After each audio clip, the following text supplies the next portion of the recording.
Tá certo.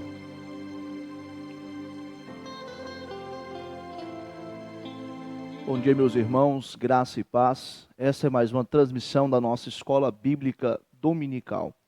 É mais uma oportunidade que Deus nos concede para estarmos estudando a palavra do Senhor, mesmo você estando na sua casa, com a sua família, com o seu smartphone, iPad, tablet ou até mesmo a sua televisão.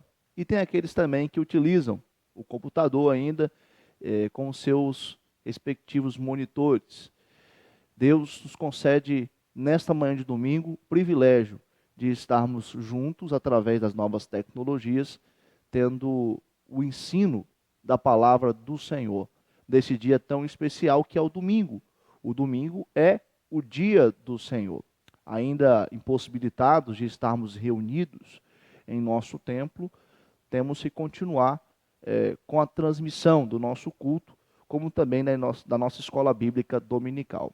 Para você que está no Instagram, no WhatsApp ou até mesmo no YouTube, nos acompanhando nesta manhã, que Deus te abençoe e que Ele fale tremendamente aos nossos corações.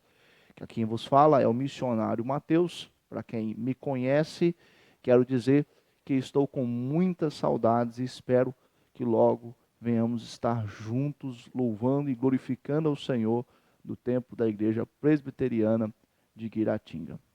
Eu trabalho juntamente com a minha esposa, a missionária Laíse, auxiliando o nosso querido e amado pastor Paulo Sérgio. Hoje, em nossa aula, iremos tratar a respeito de uma doutrina, denominada doutrina do estado intermediário. E o texto para nossa reflexão, o texto base da nossa aula nesta manhã, se encontra no Evangelho de Lucas, capítulo 16. Vamos estar lendo esta passagem do versículo 19 até o versículo 31. Eu estarei lendo daqui e você aí na sua casa, por favor, leia junto com a sua família esta passagem de uma parábola que Jesus está contando acerca do rico e do Lázaro. Um texto bem conhecido já da nossa igreja, um texto já bem lido em nossas reuniões, como também já bem explanado em algumas aulas de escola dominical. À luz dessa passagem, nós iremos estar entendendo a doutrina do estado intermediário. Muito bem, Lucas 16, do versículo 19 ao versículo 31. Se diz a palavra do Senhor: Ora, havia certo homem rico que se vestia de púrpura e de linho finíssimo, e que todos os dias se regalava esplendidamente. Havia também certo mendigo chamado Lázaro, coberto de chagas, que jazia à porta daquele, e desejava alimentar-se das migalhas que caíam da mesa do rico, e até os cães vinham lamber-lhes as úlceras. Aconteceu morrer o mendigo, e ser levado pelos anjos para o seio de Abraão. Morreu também um rico e foi sepultado. No inferno, estando em tormentos, levantou os olhos e viu ao longe Abraão, e Lázaro no seu seio. Então, clamando, disse: Pai Abraão, tem misericórdia de mim, e manda Lázaro que molhe em água a ponta do dedo e me refresque a língua, porque estou atormentado nesta chama. Disse, porém, Abraão: Filho, lembra-te de que recebeste os teus bens em tua vida, e Lázaro igualmente os males. Agora, porém, aqui ele está consolado, tu em tormentos. E, além de tudo, está posto um grande abismo entre nós e vós, de sorte que os que querem passar daqui para vós outros não podem, nem os de lá passar para nós. Então replicou: Pai, eu te imploro que o mandes à minha casa paterna, porque tenho 5 irmãos, para que lhes dê testemunho, a fim de não virem também para este lugar de tormento. Respondeu Abraão: Eles têm Moisés e os profetas, ouçam-nos. Mas ele insistiu: Não, pai Abraão, se alguém dentre os mortos for ter com eles, arrepender-se-ão. Abraão, porém, lhe respondeu: Se não houve a Moisés e aos profetas, tampouco se deixarão persuadir, ainda que ressuscite alguém dentre os mortos. Uma das questões mais preocupantes para o ser humano talvez seja o problema da realidade da morte. Algumas pesquisas afirmam que depois de falar em público e também de andar de elevador, a morte é o maior medo da humanidade. Com os avanços da medicina moderna, muitas pessoas acham que a morte é uma realidade que apenas acontece com os outros e não com elas. Porém, uma realidade presente em nossas vidas, e que nós temos discernimento, é que um dia todos nós iremos morrer. Entretanto, há uma pergunta que intriga a mente de muitas pessoas, mesmo todos sabendo que um dia cada um de nós iremos morrer. Algumas pessoas em suas mentes trazem dúvidas acerca do que acontece após a morte. E a grande pergunta que vai nos ajudar nesta manhã e nortear o nosso estudo é a seguinte: o que vem depois da morte? Essa é uma pergunta muito feita por algumas pessoas que têm dúvidas acerca do que acontece depois do momento em que nós fechamos os nossos olhos aqui na terra e o nosso corpo é sepultado num cemitério. O que ocorre após essa realidade, a realidade da morte? Este questionamento acerca do que vem após a morte, ele é respondido por vários segmentos religiosos. Vejamos então algumas respostas dadas por parte destes. A primeira resposta, eu quero pontuar nesta manhã, é de uma seita japonesa chamada Shintoísmo. O Shintoísmo tem a ideia de que a alma, depois que a pessoa morre, ela vaga por este mundo e ela ficará protegendo os seus demais familiares que estão vivos. Ou seja, as almas dos antepassados mortos acabam protegendo aqueles que estão vivos. Essa crença, ela é oriunda do animismo, que crê piamente que tudo que existe contém uma alma. Além disso, no meio do animismo, como também do próprio shintoísmo, existe a concepção da imortalidade da alma sem a matéria, ou seja, sem a existência do corpo, pois a matéria é visto como algo ruim. O corpo, a matéria, é visto como algo mal. Essa concepção também se faz presente no platonismo e também no gnosticismo. Platão tinha essa concepção de que a matéria era algo ruim, algo a ser descartado.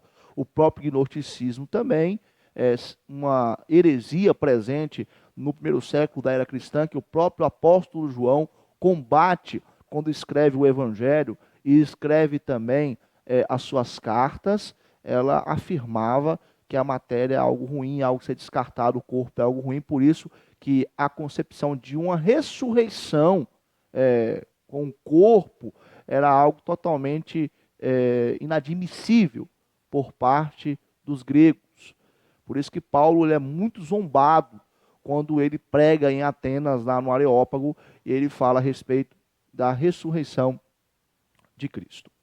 Uma outra resposta para essa pergunta do que vem após a morte, ela pode vir de uma doutrina chamada doutrina do sono da alma, uma doutrina bem defendida pelos testemunhas de Jeová e também pelos adventistas. No que consiste essa doutrina? Essa doutrina consiste em dizer que após a morte, logo após a morte, a pessoa, a alma da pessoa, ela entra num sono profundo, ela entra num estado de inconsciência. E o seu despertamento só ocorre na ressurreição final. Ambas as seitas, tanto o adventismo como também os testemunhos de Jeová, creem que ocorrerá a ressurreição final. Mas que depois da morte, a alma da pessoa, ela fica nesse estado, nesse sono profundo. Existe até uma deturpação das Escrituras, no texto de Lucas, capítulo 23, no versículo 43, na Bíblia dos Testemunhos de Jeová, a Bíblia Novo Mundo, uma mudança da passagem, quando eles mexem ali com um jogo de palavras. O versículo diz o seguinte: Jesus está se referindo ao ladrão da cruz, dizendo que, em verdade te digo, que ainda hoje estarás comigo no paraíso. Eles trocaram, eles colocaram, em verdade te digo hoje, vírgula, que estarás comigo no paraíso. Qual é a ideia que a gente tem quando a gente lê o texto dessa forma? Que Jesus está dizendo para ele, naquele momento, que futuramente, uma vírgula, estará com Jesus no paraíso. Ou seja, o ladrão na cruz, quando ele despertar do seu sono da alma, estará com Jesus no paraíso. Mas é uma deturpação da passagem. Jesus, ele fala claramente que naquele momento, depois que ambos morrerem, estariam os dois no paraíso. Assim também há uma tentativa de justificar essa doutrina com as falas de Paulo em suas cartas a respeito daqueles que dormem. Quando Paulo fala a respeito daqueles que dormem, ele está se referindo àquelas pessoas que morreram. A palavra que ele utilizou, aqueles que dormem, é um eufemismo. O que é um eufemismo? É quando você minimiza o peso de uma palavra, substituindo ela por outra. Então, em vez de Paulo falar aqueles que morreram, ele diz aqueles que dormem, aqueles que morreram, aqueles que estão em Cristo. É a palavra que ele usa. O dormir é utilizado aí como eufemismo para tirar o peso da própria palavra morte, porque a própria palavra morte já traz um peso muito grande para nós. Então essa é a resposta aí dos testemunhos de Jeová e também dos adventistas. Mais uma resposta a gente pode ver no espiritismo kardecista, que contém influência do próprio animismo. Salomão lhe fala lá em Eclesiastes que não há nada novo debaixo do sol. Então, muito das doutrinas de algumas seitas já foram transmitidas e ensinadas no passado. O próprio espiritismo, ele tem essa influência animística e também gnóstica, se assim formos ver todo o arcabouço de ensinos por parte desses segmentos religiosos. E para o espiritismo kardecista, após a morte, a alma ela tem a oportunidade de retornar através do que é chamado de reencarnação. E ao reencarnar, essa alma ela esquece o que ocorreu em vidas anteriores e ela procura a evolução. E a evolução ela tem um ideal, ou seja, é você alcançar a luz, é a alma alcançar o mais alto escalão de espiritualidade e se vê totalmente desprendido do corpo, da matéria. Como foi dito, a matéria ela é vista como algo ruim, o corpo é visto como algo ruim. Então, o que acontece? Essa pessoa vai estar reencarnando, vai estar evoluindo. E conforme as suas obras, ela vai tendo uma reencarnação melhor e se ela fizer coisas ruins, acontece que na sua própria encarnação ela vai ser punida. Ela vai pagar por aquilo que ela está fazendo. Durante o intervalo das encarnações, eles acreditam que os espíritos podem se comunicar com os vivos através de médiuns. Então essa é a ideia do espiritismo kardecista. Uma ideia mais popular é a ideia universalista. A pessoa morre, né? Todos morrem e todos vão para um lugar bom. Isso está muito presente na cultura popular. Quando uma pessoa morre, muitos falam, mas ele foi para um lugar melhor, ele foi para o andar de cima. Aquela pessoa não tinha defeito nenhum, aquela pessoa era muito boa. E quando a gente vai ver o histórico de determinada pessoa, a gente pode ver os males, as más obras que ela realizou enquanto aqui viveu. A gente não pode afirmar nem que foi condenado, se foi salvo, porque vai que na última hora essa pessoa se arrependeu de seus pecados, conheceu a Cristo e acabou sendo levada para o paraíso, para o céu. Mas essa ideia, muitas vezes, ela serve apenas para poder consolar o coração daquelas pessoas que não querem tratar a realidade da existência de um local de tormento para uma alma. Então, a pessoa aprontou o que aprontou nessa vida, ela morre e muitos dizem que essa pessoa ela foi para um lugar melhor, que essa pessoa ou mesmo descansou, essa pessoa acaba até mesmo sendo canonizada por alguns, né? Acaba virando uma espécie de um santo. E por fim, temos a ideia voltada do naturalismo filosófico que rejeita qualquer ideia de vida após a morte. O próprio naturalismo filosófico, ele vai até mesmo afirmar que pela existência da morte e por ser uma realidade trágica, a vida não tem sentido algum. Isso até tem um pouco a ver com uma filosofia chamada niilismo, que é a filosofia do pessimismo. todas essas respostas, elas estão equivocadas e elas batem de frente com o ensino das Sagradas Escrituras, porque a Bíblia fala sobre o que ocorre após a morte. Então vejamos o que a Bíblia pode nos fornecer como resposta a essa pergunta.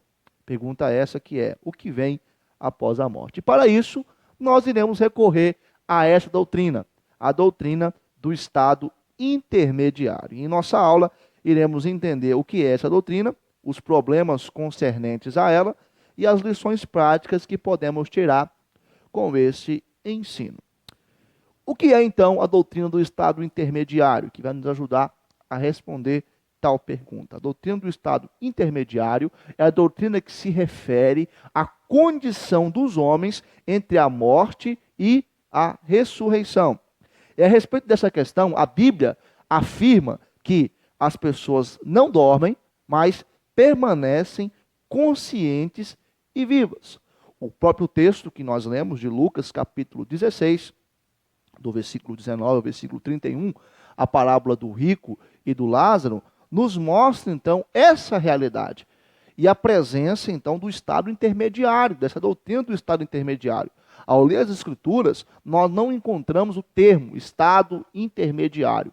Esse termo foi um termo colocado pelos teólogos que, ao analisarem todas as Escrituras sagradas, fizeram, então, a pesquisa e o discernimento da existência dessa doutrina. Existem termos da palavra de Deus, textos bíblicos, passagens bíblicas que comprovam que existe o estado intermediário. Mas o que é esse estado intermediário? A condição dos homens entre a morte e a ressurreição. Morte significa separação. A morte física é a separação do corpo e da alma.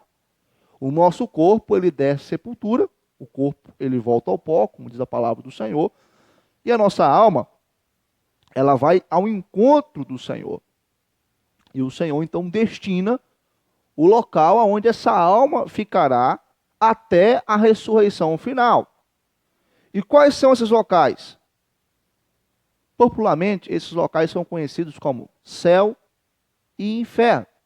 A doutrina do estado intermediário é a doutrina que vai nos dizer que aquele que morre em Cristo Jesus, ele vai para o estado intermediário do céu, um local espiritual, um local onde a alma estará ali tendo o gozo parcial da eternidade, e o ímpio que morre sem Cristo, ele vai para o inferno, que é o seu estado intermediário, onde ele vai estar sofrendo eternamente de forma parcial, antes da sua ressurreição final, porque tanto o cristão como também o ímpio ressuscitarão no dia da volta do nosso Senhor e Salvador Jesus Cristo. E o texto aqui de Lucas capítulo 16, esta parábola nos traz esse ensino. O rico morreu e foi para um lugar de tormento, o qual é o inferno, enquanto Lázaro morreu e foi para o seio de Abraão,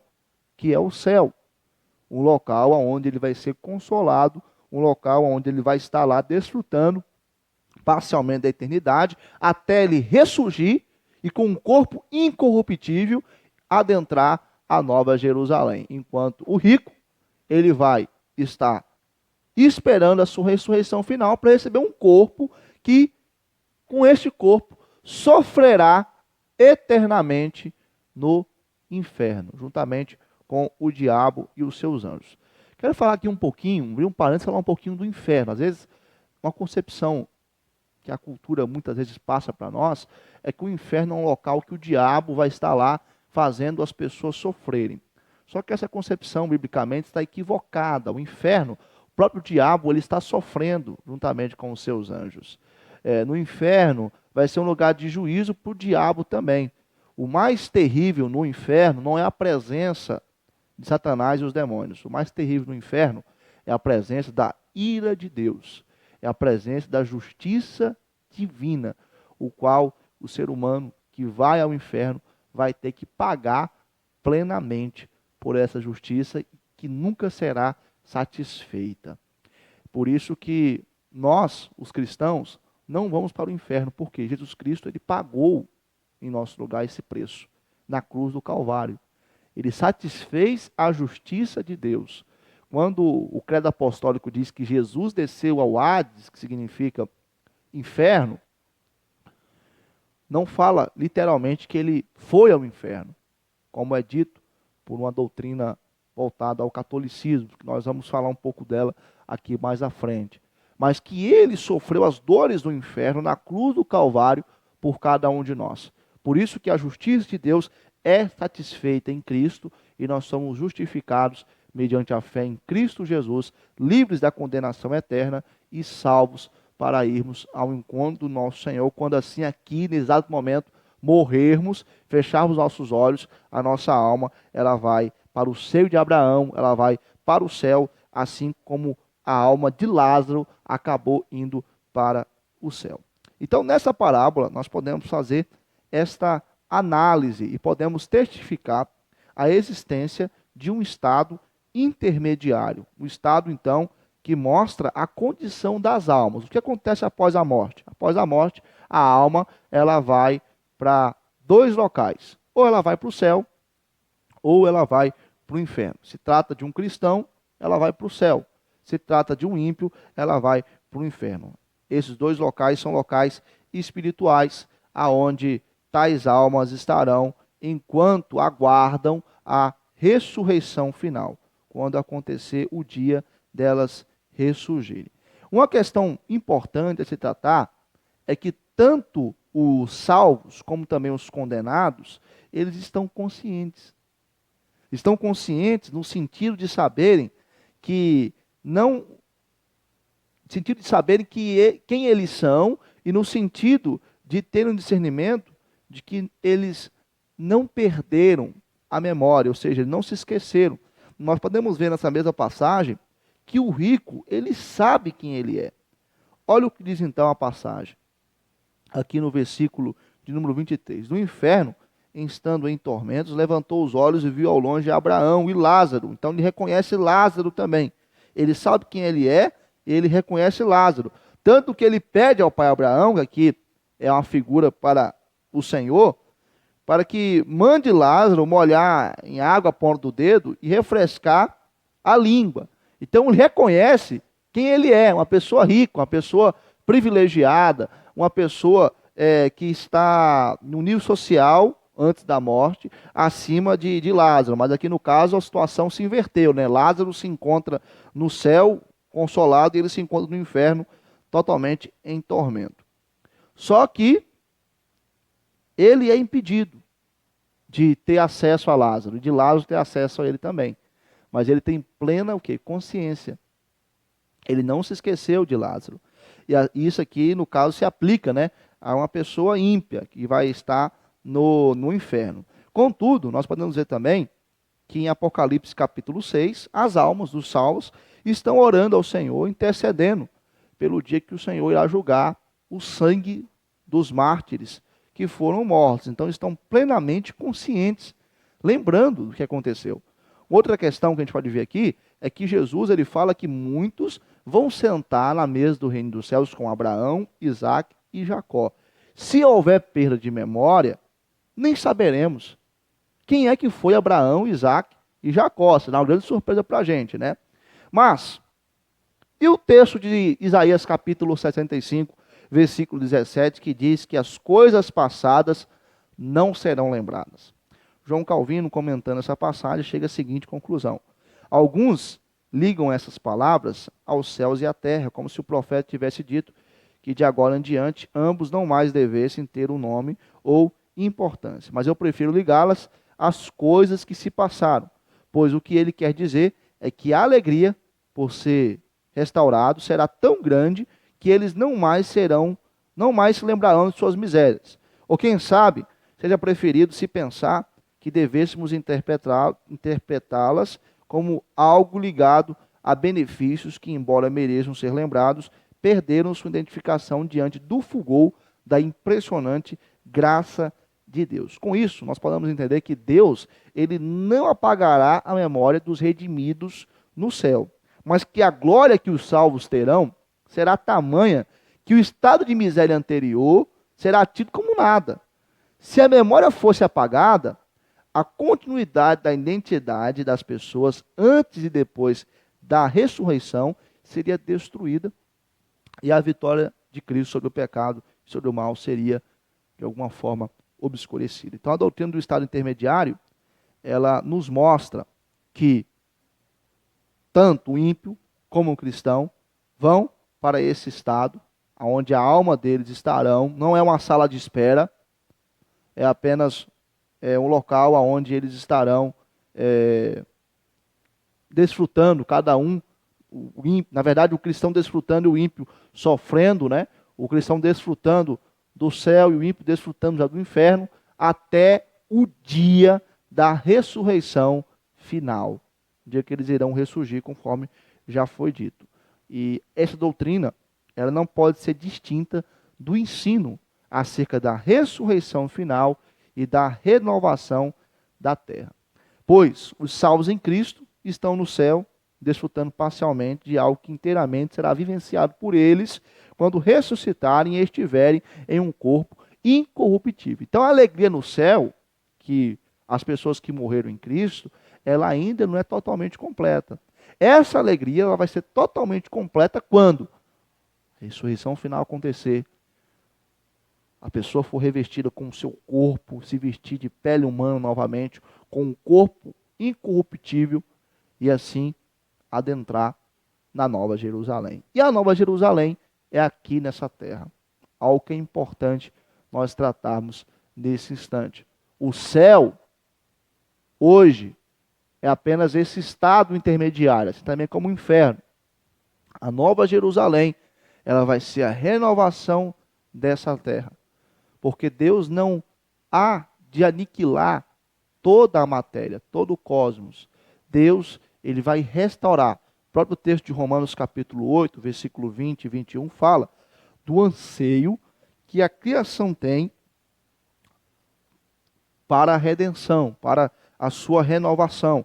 Em Apocalipse 21, versículo 2 e 3, João ele vê a cidade santa descendo dos céus. Então Deus tabernaculando com os homens. Então essa terra, o local onde vai ser a Nova Jerusalém, porque uma pessoa com um corpo físico precisa de um espaço, de um local para poder habitar.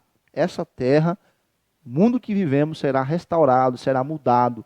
É aqui que será a Nova Jerusalém. O céu, ele vai estar junto com a terra. Então, o Senhor vai tabernacular com os homens e nós estaremos vivendo com o Senhor nessa terra transformada. Então, no estado intermediário, as almas estão desfrutando parcialmente da eternidade. Os ímpios sofrendo parcialmente, uma eternidade de sofrimento. Aconteceu a ressurreição final.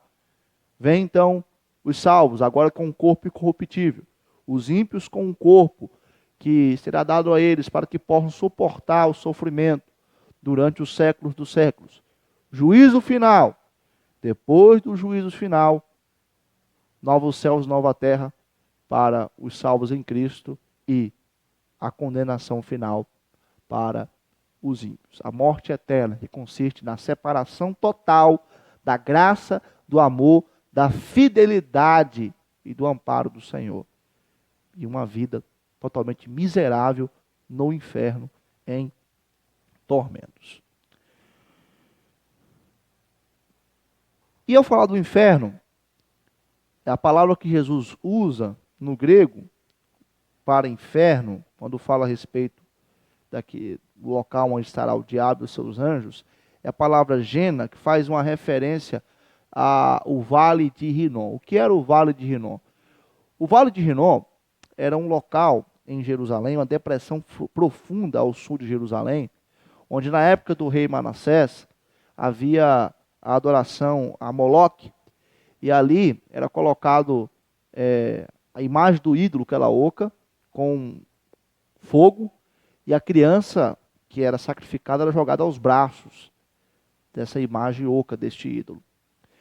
Com isso, mais para frente, esse local se tornou o lixão de Jerusalém, onde os corpos dos criminosos executados eram lançados. Então, Gênesis, que faz referência a esse vale de Rinom, é um comparativo do que é o inferno. Todas as vezes que as escrituras falam a respeito do inferno, são linguagens figurativas, mostrando a tristeza, o tormento que tais pessoas irão passar.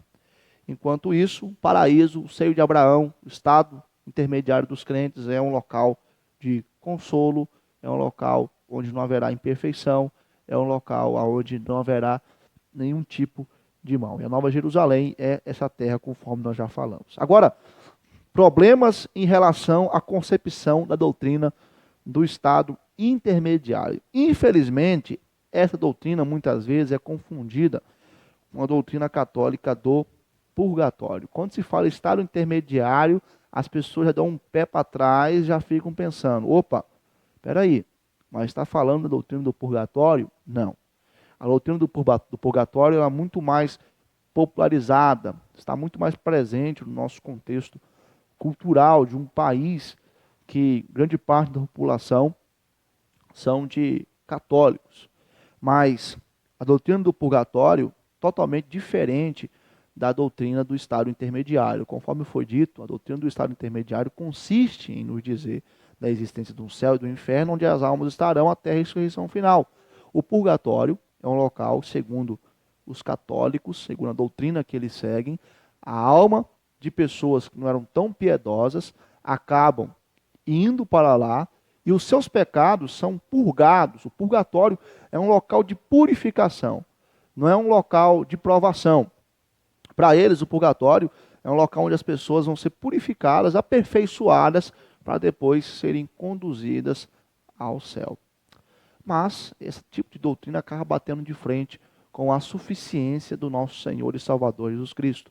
O sangue de Jesus, ele é suficiente para nos purificar e nos limpar de todo o pecado. Então, não existe base bíblica para o purgatório. Não há nenhuma base bíblica. O que a Bíblia nos fala que é, depois da morte, a alma ela vai ou para o céu ou para o inferno. Não vai para um local onde será purificada, onde será aperfeiçoada e assim depois é levada para o céu. Onde que eles fundamentam essa doutrina do purgatório? Eles fundamentam num livro apócrifo, que é Segundo Macabeus. Segundo Macabeus é um livro apócrifo pelo fato de que não tem uma autoridade doutrinária como os demais livros das Escrituras Sagradas. Não há, de certa forma, uma certa harmonização com os livros canônicos que estão presentes em nossas Bíblias. Por isso que é um livro apócrifo, mas ele é um livro que pode ser lido como um fato histórico que ocorreu no período interbíblico, no período dos 400 anos de silêncio profético. Desse livro apócrifo, ela acaba tirando esse tipo de doutrina, a doutrina do purgatório.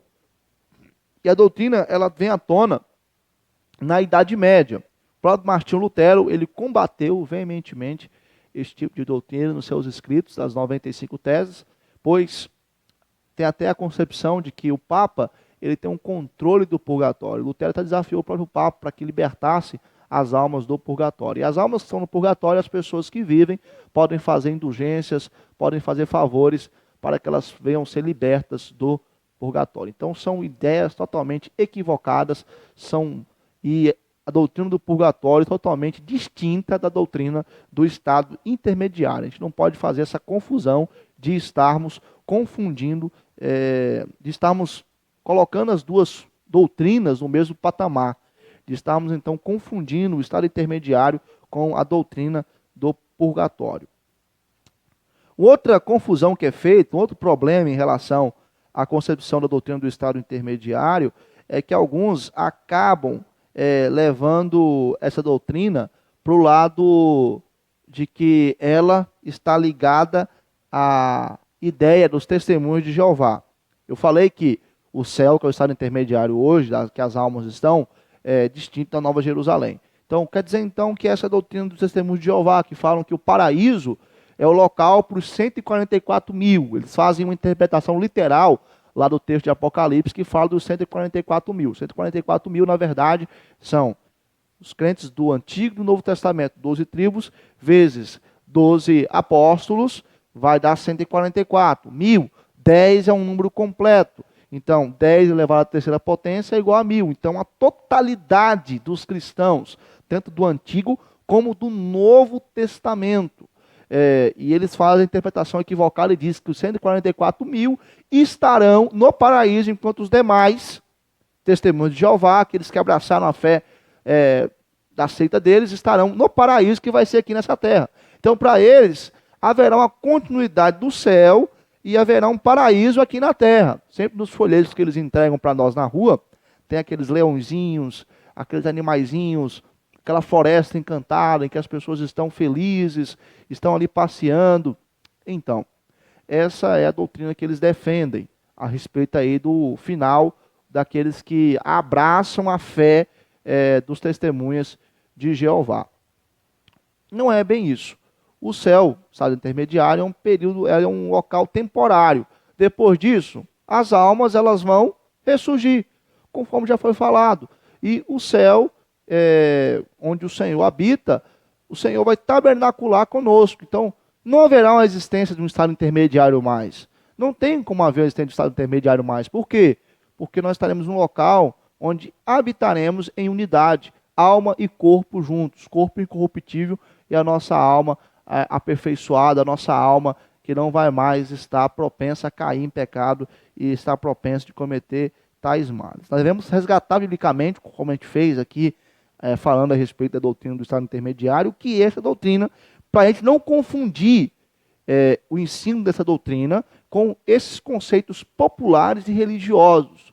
O conceito católico a respeito dessa doutrina do purgatório e o conceito dos testemunhos de Jeová ensinando sobre o futuro daqueles que abraçam a fé dos testemunhas de Jeová, da seita dos testemunhos de Jeová. Falo isso porque eles são exclusivistas e aqueles que não abraçam a fé dos testemunhos de Jeová acabam, de alguma forma, sendo condenados na visão deles. Por isso que é uma das características deles serem uma seita. Dentro da doutrina católica também existe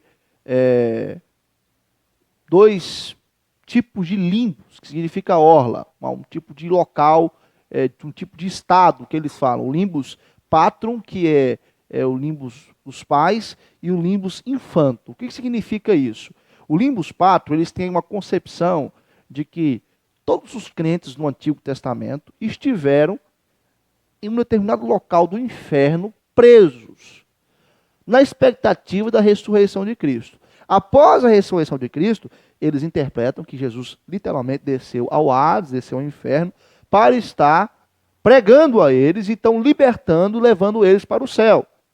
Mas, mais uma vez, nós não temos nenhuma base bíblica para isso. Quando o Novo Testamento fala que foi pregado em espíritos que estão em cadeias, até usa o exemplo de Noé no passado, está se referindo a Noé, que pregou o evangelho a pessoas que estavam mortas de seus delitos e pecados, e que foram alcançadas, e que de alguma forma poderiam ser alcançadas pela graça de Deus, e serem salvos. Porém, se constrói essa concepção de que Jesus Cristo, depois de sua morte e sua ressurreição, ele desceu ao inferno, pregou as almas que estavam lá e levou todos para os céus. O outro limbus é o limbus infanto, onde eles dizem que as crianças que não são batizadas, elas são levadas para esse local, que elas não podem ir para o inferno. A concepção deles é que quem não for batizado não é salvo. Então o batismo é para salvação, o batismo é visto como um símbolo da visibilidade da graça invisível. São ensinos totalmente errôneos, não tem nada a ver com a doutrina do estado intermediário. Por fim, vejamos então algumas lições práticas a respeito dessa doutrina. A primeira lição é que a morte, como foi dito no início da nossa aula, é uma realidade para todos, exceto para aqueles que estarão vivos na ocasião da volta de Jesus Cristo. Então a morte é uma realidade para mim e para você. Hebreus capítulo 9, versículo 27, nos fala a respeito dessa realidade, que nós iremos morrer uma só vez e depois disso vem o quê? O juízo. Não é nada de reencarnação e a alma ela não fica vagando por esse mundo, ela vai para o estado intermediário. O rico queria vir anunciar aos seus familiares, ele foi impedido. Não existe isso. A alma ela fica lá no estado intermediário onde está, não existe segunda chance, é algo irrevogável. E também, depois da morte, vem o juízo, como fala aqui em Hebreus capítulo 9, versículo 27. A morte, ela é consequência do pecado. Nós não fomos feitos para morrer, mas a morte, ela passou a ser uma consequência a partir do momento que o homem, ele caiu em pecado, ele desobedeceu ao Senhor. Os 3 tipos de morte passou a ser uma realidade. A morte espiritual, que acontece logo quando nascemos. A morte física, que é a morte que todos passam, exceto, como disse, aqueles que estarão na volta do Senhor Jesus, serão transformados num piscar de olhos. E a morte eterna, que os ímpios irão sofrer. Romanos capítulo 6, versículo 23 diz que o salário do pecado é a morte. Para o cristão, a morte é um lucro. Então não há desespero em relação à morte. A gente vai morrer, nós iremos para um local melhor do que esse aqui. Realmente iremos para um local melhor que esse aqui. Se é um cristão, realmente subiu de andar. Agora, se não é um cristão, desceu de andar. Se não é um cristão, acabou de alguma forma indo para um local terrível, aonde sofrerá eternamente. E só 2 locais para onde vai a alma após a morte: céu ou inferno. Sendo esses o estado intermediário, tanto do crente como do ímpio. Então, aonde vai a nossa alma depois que a gente morre? Vai para o céu ou vai para o inferno? Esta é a doutrina do estado intermediário. Então, nessa aula de hoje, nós podemos ver o que é essa doutrina do estado intermediário, entendendo que ela não tem nada a ver com a doutrina do purgatório e nem com o ensino dos testemunhos de Jeová. E essa doutrina, ela nos ajuda a responder essa pergunta do que acontece depois da morte. Para você que ainda não se arrependeu dos seus pecados, saiba que ainda é tempo de você entregar sua vida ao Senhor Jesus Cristo e você ser uma nova criatura em Cristo Jesus e ter a certeza, a plena convicção de sua salvação, que você vai para o céu. O desafio para você que já é salvo é anunciar o Evangelho, falando da existência tanto do céu como também do inferno. São locais reais. E é para lá que as almas são destinadas. Se é um salvo, é céu. Se é um condenado, é o inferno. E eu quero encerrar a aula de hoje com uma frase de Jonathan Edwards que diz: a terra é o único inferno que os cristãos irão suportar e o único paraíso que os descrentes irão desfrutar. E por fim, também Romanos 8,18 diz que o sofrimento do tempo presente não se compara com a glória que há de ser revelada em nós. Tenhamos convicção da nossa salvação. Aqueles que têm a Cristo tenham tal convicção.